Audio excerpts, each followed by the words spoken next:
조용히 잠시 묵상하는 시간을 가지십시오. 그리고 주님께서 오늘 여러분에게 고백하라고 말씀하시는 것이 무엇인지 들어보십시오.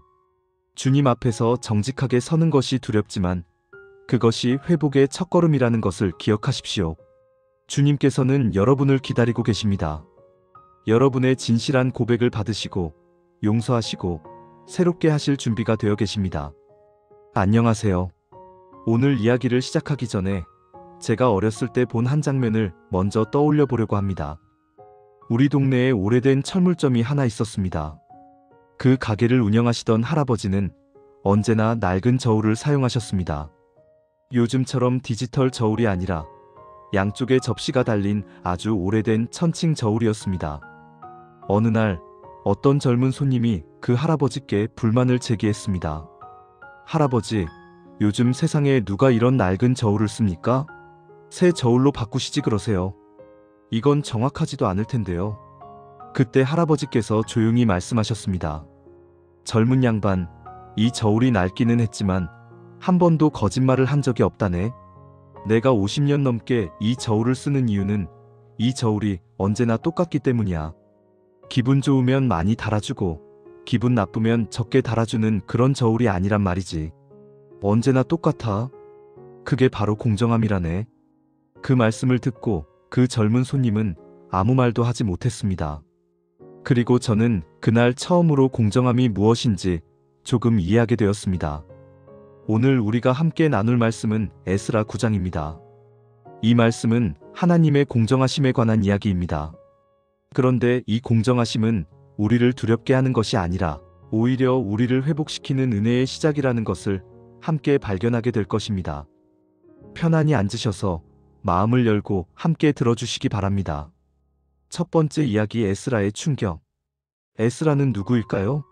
그는 바벨론 포로에서 돌아온 이스라엘 백성들의 지도자였습니다.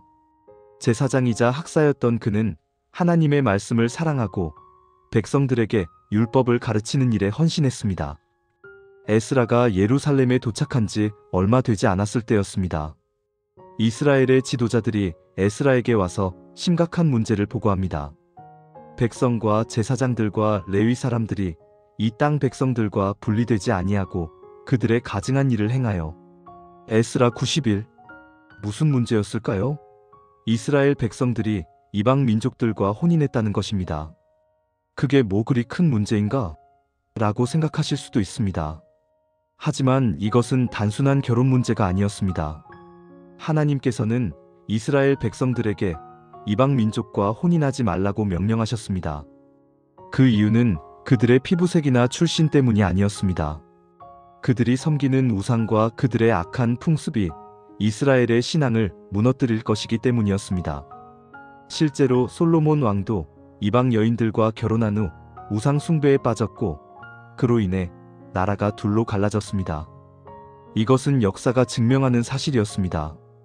그런데 이제 바벨론 포로에서 돌아온 백성들이 그 고통스러운 징계를 경험하고 돌아온 백성들이 다시 같은 죄를 반복하고 있었던 것입니다. 에스라의 반응을 보십시오. 내가 이 일을 듣고 속옷과 겉옷을 찢고 머리털과 수염을 뜯으며 기가 막혀 앉으니. 에스라 93. 옷을 찢고 머리카락과 수염을 뜯었습니다. 이것은 당시 사람들이 극도의 슬픔이나 충격을 표현하는 방식이었습니다. 오늘날로 말하면 땅에 주저앉아 통곡하는 것과 같습니다. 왜 에스라는 이렇게 극심한 반응을 보였을까요? 지나친 것 아닐까요? 아닙니다. 에스라는 하나님의 공정하심을 알고 있었기 때문입니다. 하나님께서는 죄를 가볍게 보지 않으신다는 것을, 하나님의 명령을 어기는 것이 얼마나 심각한 일인지를 알고 있었기 때문입니다. 두 번째 이야기, 하나님의 공정하심이란 무엇인가? 여기서 우리는 하나님의 공정하심이 무엇인지 이해할 필요가 있습니다. 어떤 사람들은 이렇게 생각합니다. 하나님은 사랑의 하나님이신데 왜 이렇게 엄하신가? 조금은 봐주셔도 되지 않을까? 하지만 생각해 보십시오. 진정한 사랑은 공정함 없이 존재할 수 없습니다. 부모가 자녀를 사랑한다고 해서 자녀가 잘못된 행동을 해도 사랑하니까 괜찮아라고 넘어가는 것이 진정한 사랑일까요? 아닙니다. 진정으로 자녀를 사랑하는 부모는 잘못된 행동을 바로잡아주고 올바른 길로 인도합니다. 하나님의 공정하심도 마찬가지입니다. 하나님께서 죄를 가볍게 보지 않으시는 것은 우리를 미워하셔서가 아니라 진정으로 사랑하시기 때문입니다. 죄는 우리를 파괴합니다. 죄는 우리의 관계를 무너뜨리고 우리의 영혼을 병들게 하고 우리의 미래를 어둡게 만듭니다. 하나님께서 죄를 엄하게 다루시는 이유는 우리를 그 파괴로부터 보호하시기 위함입니다. 생각해 보십시오. 만약 의사가 환자를 진심으로 사랑한다면 암을 발견했을 때 괜찮아요, 별거 아니에요라고 말할까요? 아닙니다. 이것은 심각합니다. 즉시 치료해야 합니다라고 말할 것입니다. 그것이 진정한 사랑입니다. 하나님의 공정하심은 바로 그런 것입니다.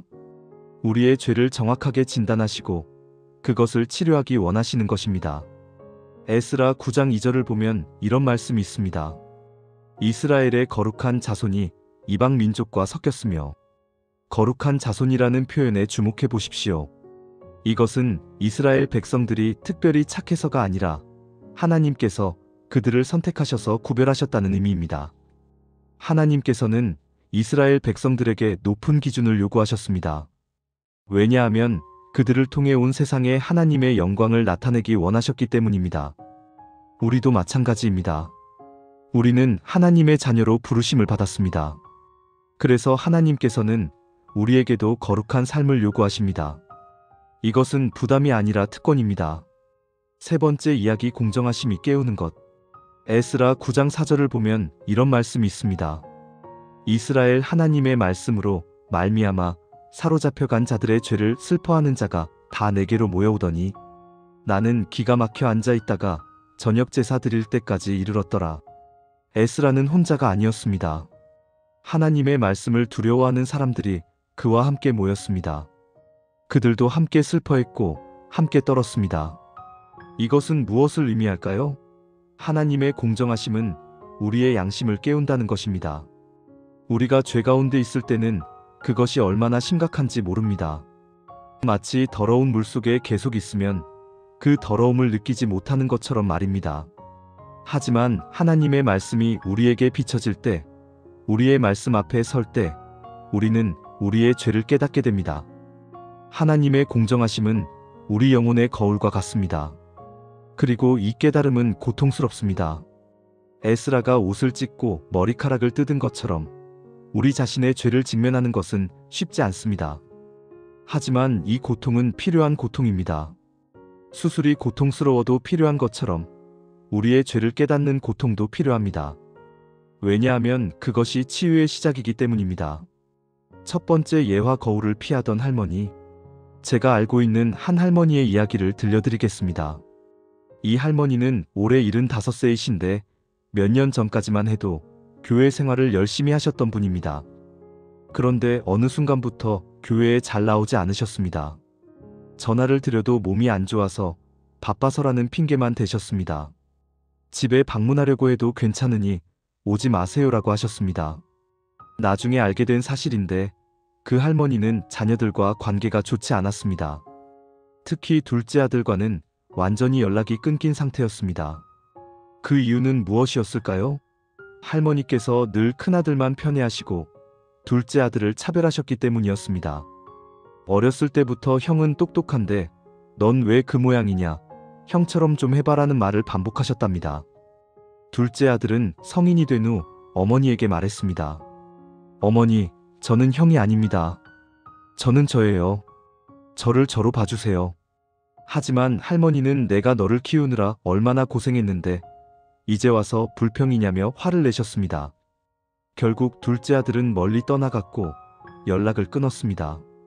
할머니는 처음에는 저 못난 놈, 나중에 후회할 것이다 라고 말씀하셨습니다. 하지만 시간이 지날수록 마음이 편하지 않으셨습니다.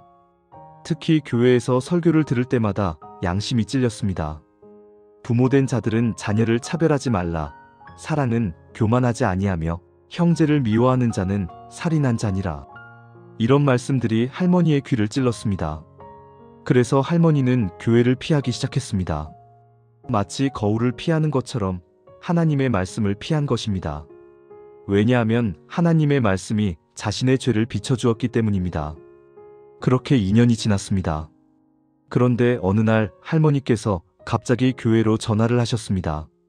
목사님, 저 좀 만나주실 수 있으세요? 제가 할머니 댁을 방문했을 때 할머니는 울고 계셨습니다. 목사님, 저 이제 견딜 수가 없어요. 둘째 아들이 보고 싶어요. 제가 잘못했어요. 제가 나쁜 엄마였어요. 할머니는 그동안 하나님의 말씀을 피했지만 결국 피할 수 없었습니다. 양심이 계속 할머니를 괴롭혔고 결국 할머니는 자신의 죄를 인정하게 되었습니다. 저는 할머니와 함께 기도했습니다. 그리고 둘째 아들에게 편지를 쓰는 것을 도와드렸습니다. 할머니는 편지에 이렇게 쓰셨습니다. 아들아, 엄마가 잘못했다. 너를 차별했고 너를 상처 주었다. 용서해다오. 엄마는 나쁜 엄마였다. 하지만 엄마는 너를 사랑한다. 한 번만 더 기회를 다오. 그 편지를 보낸 지 한 달 후 둘째 아들이 집으로 왔습니다. 5년 만의 재회였습니다. 어머니와 아들은 서로 껴안고 한참을 울었습니다. 지금 그 할머니는 다시 교회에 열심히 나오십니다. 그리고 이렇게 말씀하십니다. 목사님, 하나님의 말씀이 저를 괴롭혔어요. 하지만 지금 생각하니 그 괴로움이 저를 살렸어요. 만약 하나님께서 저를 그냥 내버려 두셨다면 저는 아들을 영원히 잃었을 거예요. 여러분, 이것이 바로 하나님의 공정하심입니다. 하나님께서는 우리의 죄를 그냥 넘어가지 않으십니다. 우리의 양심을 깨우시고 우리를 불편하게 하십니다. 하지만 그것은 우리를 파괴하기 위함이 아니라 회복시키기 위함입니다. 네 번째 이야기, 공정하심 속에 담긴 은혜. 이제 에스라 9장 8-9절을 봅시다. 에스라가 하나님께 기도하는 장면입니다. 이제 우리 하나님 여호와께서 우리에게 잠깐 동안 은혜를 베푸사 얼마를 남겨두어 피난처를 주시며 우리 눈을 밝히사 우리가 종살이하는 중에서 조금 소생하게 하셨나이다. 우리가 비록 종이 되었사오나 우리 하나님이 우리를 그 종살 중에 버리지 아니하시고, 여기서 우리는 놀라운 사실을 발견합니다. 에스라는 하나님의 공정하심을 말하면서 동시에 하나님의 은혜를 고백하고 있습니다. 잠깐 동안 은혜를 베푸사 얼마를 남겨두어 피난처를 주시며 우리 눈을 밝히사 조금 소생하게 하셨나이다. 버리지 아니하시고. 이 모든 표현들은 하나님의 은혜를 말하고 있습니다. 생각해 보십시오. 이스라엘 백성들은 하나님의 명령을 어겼습니다. 바벨론 포로라는 심각한 징계를 받았음에도 불구하고 돌아와서 다시 같은 죄를 반복했습니다. 하나님께서 그들을 완전히 멸망시키셔도 할 말이 없었습니다. 그것이 공정한 판단일 것입니다. 하지만 하나님께서는 그렇게 하지 않으셨습니다. 오히려 잠깐 동안 은혜를 베푸셨고 얼마를 남겨두셨고 피난처를 주셨습니다. 왜 그러셨을까요? 하나님의 공정하심은 단순히 죄를 벌하는 것이 아니라 회개할 기회를 주시고 회복의 길을 열어주시는 것이기 때문입니다.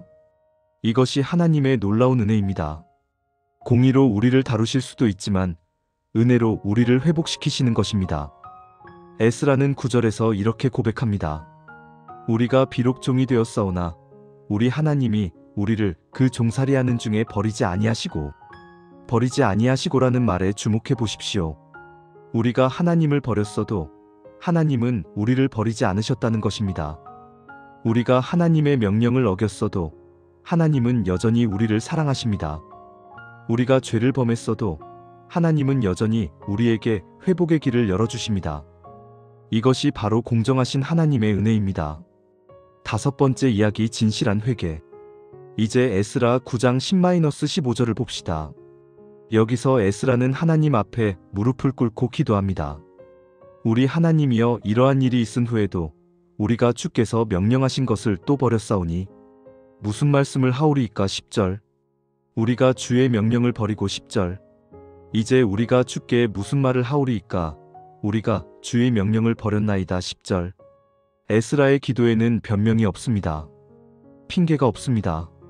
하지만 그런데 사실은 이런 말이 없습니다.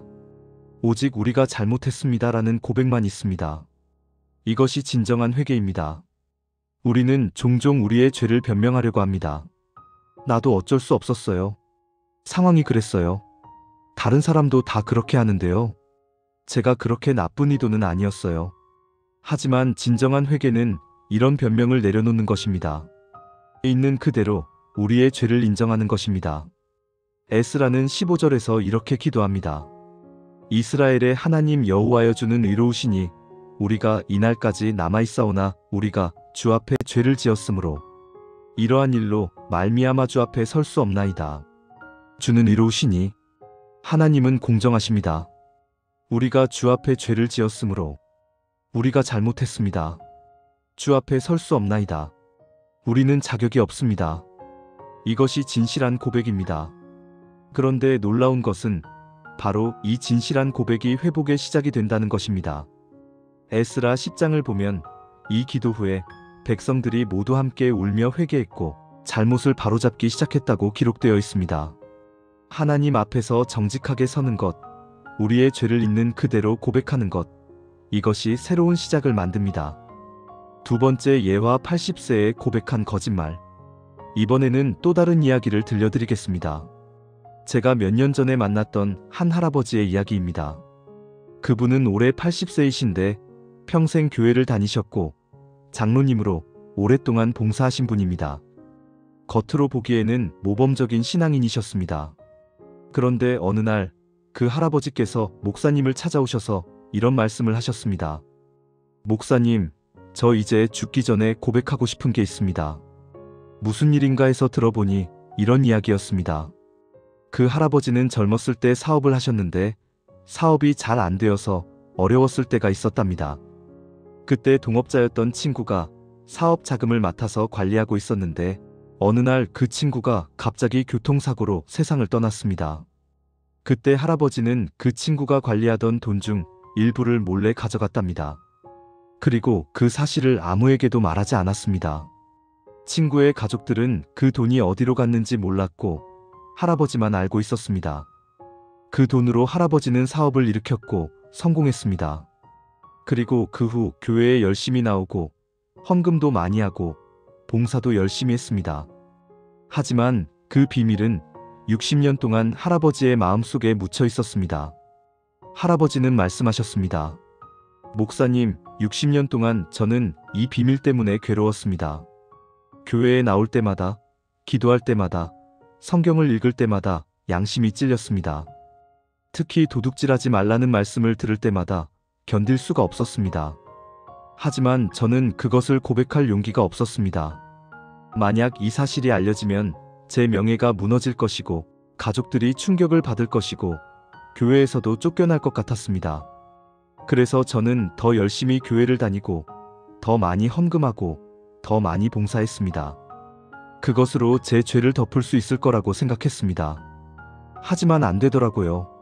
아무리 많이 헌금해도 아무리 열심히 봉사해도 제 양심은 편하지 않았습니다. 오히려 나이가 들수록 더 괴로웠습니다. 이제 저는 80살입니다. 언제 죽을지 모릅니다. 죽기 전에 이것을 고백하고 싶습니다. 비록 늦었지만 바로잡고 싶습니다. 저는 그 할아버지의 고백을 듣고 눈물이 났습니다. 60년 동안 그 짐을 혼자 지고 사셨다는 것이 얼마나 고통스러웠을까요? 저는 할아버지와 함께 기도했습니다. 그리고 그 친구의 가족들을 찾아보기로 했습니다. 다행히 그 친구의 아들을 찾을 수 있었습니다. 이제 50살이 넘은 분이었습니다.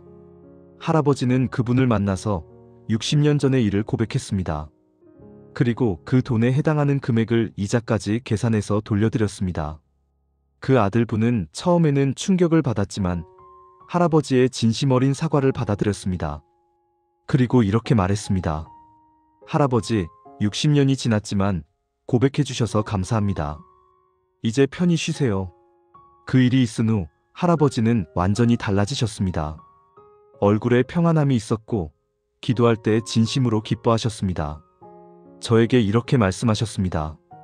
목사님, 60년 동안 무거운 짐을 지고 살았는데 이제야 내려놓았습니다. 이제야 진정으로 하나님 앞에 설 수 있게 되었습니다. 죽기 전에 이것을 고백할 수 있어서 감사합니다. 여러분, 이것이 진정한 회개입니다. 늦었다고 생각할 때가 가장 빠른 때입니다. 하나님 앞에서 정직하게 서는 것, 우리의 죄를 숨기지 않고 고백하는 것, 이것이 회복의 시작입니다. 여섯 번째 이야기, 공정하심 속에 있는 신뢰. 이제 우리가 깨달아야 할 중요한 진리를 나누겠습니다. 하나님의 공정하심은 두려움의 이유가 아니라 신뢰의 근거입니다. 생각해 보십시오. 만약 하나님께서 공정하지 않으시다면 어떻게 될까요? 오늘은 이렇게 판단하시고 내일은 저렇게 판단하신다면, 기분에 따라 달라지신다면 우리는 불안할 것입니다. 오늘 하나님의 기분이 좋으실까? 나쁘실까? 걱정하며 살아야 할 것입니다. 하지만 하나님은 그렇지 않으십니다. 하나님은 공정하십니다. 언제나 같은 기준으로 우리를 보십니다. 어제도 오늘도 내일도 똑같으십니다. 야고보서 1장 17절은 이렇게 말합니다. 온갖 좋은 은사와 온전한 선물이 다 위로부터 빛들의 아버지께로부터 내려오나니 그는 변함도 없으시고 회전하는 그림자도 없으시니라. 하나님은 변하지 않으십니다. 이것이 우리가 하나님을 신뢰할 수 있는 이유입니다. 세상의 기준은 계속 변합니다. 오늘 옳다고 하던 것이 내일은 그르다고 하고, 어제 칭찬하던 것이 오늘은 비난합니다. 하지만 하나님의 기준은 변하지 않습니다. 진리는 언제나 진리입니다. 사랑은 언제나 사랑입니다. 공의는 언제나 공의입니다. 그래서 우리는 하나님을 신뢰할 수 있습니다. 일곱 번째 이야기, 징계 뒤의 회복. 에스라의 이야기는 심판으로 끝나지 않습니다. 에스라 10장을 보면 백성들이 회개한 후 하나님께서 그들을 회복시키셨다는 것을 알 수 있습니다. 이것이 하나님의 방식입니다. 공정하신 하나님은 죄를 가볍게 보지 않지만 우리를 포기하지도 않으십니다. 징계는 있지만 그 뒤에는 언제나 회복의 길이 열려 있습니다. 히브리서 12장 11절은 이렇게 말합니다. 무릇 징계가 당시에는 즐거워 보이지 않고 슬퍼 보이나 후에 그로 말미암아 연단받은 자들은 의와 평강의 열매를 맺느니라. 징계는 고통스럽습니다. 하지만 그것은 파괴를 위한 것이 아니라 건설을 위한 것입니다. 죽이기 위한 것이 아니라 살리기 위한 것입니다. 부모가 자녀를 징계하는 것을 생각해 보십시오. 진정으로 자녀를 사랑하는 부모는 잘못을 바로잡아줍니다. 그것이 당장은 고통스러워도 결국 자녀를 올바른 길로 인도하기 위함입니다. 하나님의 징계도 마찬가지입니다. 하나님께서 우리를 징계하시는 것은 우리를 사랑하시기 때문입니다. 여덟 번째 이야기, 새로운 시작. 우리 인생에서 가장 아름다운 순간은 언제일까요? 성공했을 때? 건강할 때? 모든 것이 순조로울 때? 아닙니다. 가장 아름다운 순간은 하나님 앞에서 있는 그대로 설 수 있을 때입니다. 우리의 죄를 숨기지 않고 우리의 약함을 인정하고 하나님의 은혜를 구할 수 있을 때입니다. 에스라는 하나님 앞에 무릎을 꿇었습니다. 옷을 찢고 수염을 뜯으며 통곡했습니다. 그것은 패배의 모습처럼 보일 수 있습니다. 하지만 실제로는 그것이 승리의 시작이었습니다. 하나님 앞에서 쓰러지는 것이 진정으로 일어서는 것입니다. 우리가 우리 자신의 힘으로 서려고 하는 한 우리는 넘어질 수밖에 없습니다. 하지만 하나님 앞에 무릎을 꿇을 때 하나님께서 우리를 일으켜 세우십니다. 시편 51편은 다윗이 자신의 죄를 고백하며 쓴 시입니다. 17절에 이런 말씀이 있습니다. 하나님께서 구하시는 제사는 상한 심령이라 하나님이여 상하고 통회하는 마음을 주께서 멸시하지 아니하시리이다. 하나님께서 원하시는 것은 우리의 완벽함이 아닙니다. 상하고 통회하는 마음입니다. 진실한 회개입니다. 그리고 그 진실한 회개가 새로운 시작을 만듭니다. 이제 이 말씀을 우리의 삶에 적용해 봅시다. 특히 우리 세대에게 이 말씀은 어떤 의미가 있을까요? 첫째, 인생을 오래 살아오며 느낀 하나님의 공정하심은 어떤 모습이었습니까? 우리는 젊은 세대보다 더 많은 경험을 했습니다. 좋은 시절도 있었고 어려운 시절도 있었습니다. 성공도 경험했고 실패도 경험했습니다. 그 모든 경험을 통해 우리는 하나님의 공정하심을 배웠습니다. 우리가 잘못했을 때 하나님께서 징계하셨던 경험, 우리가 회개했을 때 하나님께서 용서하셨던 경험, 우리가 넘어졌을 때 하나님께서 일으켜 세우셨던 경험. 이 모든 것이 하나님의 공정하심이었습니다. 둘째, 하나님 앞에서 감추고 싶은 부분이 있다면 오늘 내려놓을 수 있습니까? 나이가 들면서 우리는 많은 것을 경험했고 그 과정에서 우리도 실수했고 죄를 범했습니다. 어떤 것은 사람들이 알고 있지만 어떤 것은 우리만 알고 있습니다. 어떤 것은 오래전에 용서받았지만 어떤 것은 아직도 우리 마음속에 짐으로 남아 있습니다. 오늘이 그것을 내려놓을 날입니다. 아직 늦지 않았습니다. 에스라처럼 하나님 앞에 정직하게 서십시오. 우리의 죄를 고백하십시오. 80세에 고백한 그 할아버지처럼 60년 된 죄라도 고백하면 용서받을 수 있습니다. 셋째, 공정하신 하나님이 주시는 새로운 기회와 은혜를 바라볼 수 있습니까? 우리는 나이가 들면서 이제 늦었다. 내 인생은 이미 끝났다고 생각할 수 있습니다. 하지만 하나님께는 그런 생각이 없습니다. 하나님께는 언제나 새로운 시작이 있습니다. 모세는 80세에 하나님의 부르심을 받았습니다. 갈렙은 85세에 내게 이 산을 주소서라고 말했습니다. 안나는 84세에 예수님을 만났습니다. 나이는 하나님께 문제가 되지 않습니다. 중요한 것은 우리의 마음입니다. 오늘 하나님께서 우리에게 새로운 기회를 주십니다. 과거의 죄를 고백하고 용서받고 새롭게 시작할 기회를 주십니다. 이 기회를 붙드십시오. 마무리 기도. 사랑하는 하늘 아버지, 오늘 이 시간 에스라서 말씀을 통해 우리에게 말씀해 주셔서 감사합니다. 주님의 공정하심에 대해 깊이 묵상할 수 있게 하시니 감사합니다. 주님, 우리는 때때로 주님의 공정하심이 두렵습니다. 우리의 죄가 드러날까봐, 우리의 부족함이 보일까봐 두려워합니다. 그래서 주님의 말씀을 피하고 주님 앞에 서기를 주저합니다. 하지만 오늘 우리는 배웠습니다. 주님의 공정하심은 우리를 파괴하기 위한 것이 아니라 회복시키기 위한 것이라는 것을, 주님께서 죄를 가볍게 보지 않으시는 것은 우리를 미워하셔서가 아니라 진정으로 사랑하시기 때문이라는 것을, 주님 용서해 주십시오. 우리가 주님 앞에서 정직하지 못했던 것을, 우리의 죄를 숨기고 변명하고 합리화했던 것을 용서해 주십시오. 오늘 우리는 에스라처럼 주님 앞에 무릎을 꿇습니다. 우리의 죄를 고백합니다. 우리가 주님의 명령을 어겼고 주님의 뜻을 거역했고 주님을 슬프게 했습니다. 특별히 오랫동안 우리 마음속에 숨겨왔던 죄들을 오늘 고백합니다. 아무도 모르는 죄, 오래된 죄, 잊으려고 애썼던 죄들을 주님께 드립니다. 주님, 이 죄들을 용서해 주십시오. 우리를 깨끗하게 하시고 새롭게 하여 주십시오. 그리고 주님, 우리에게 새로운 시작을 허락해 주십시오. 비록 우리가 나이가 들고 연약하지만 주님께는 언제나 새로운 시작이 있다는 것을 믿습니다. 주님께서 주시는 새로운 기회를 붙들게 하시고 남은 인생을 주님께 온전히 드리는 삶을 살게 하여 주십시오. 특별히 오늘 이 말씀을 들으시는 모든 분들에게 은혜를 베풀어 주십시오.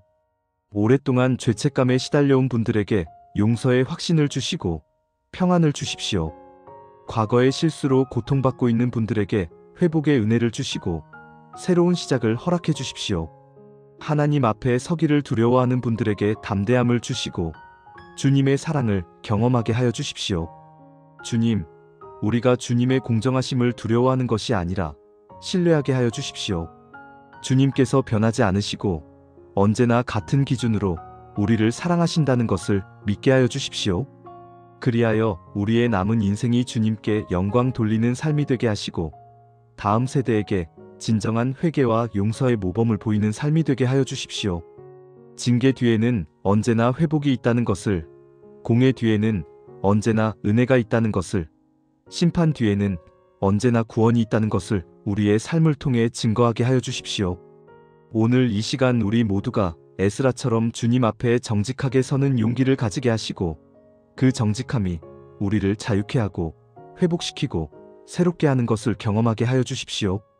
이 모든 기도를 공정하시지만 동시에 은혜로우신, 엄하시지만 동시에 자비로우신 우리 주 예수 그리스도의 이름으로 기도드립니다. 아멘.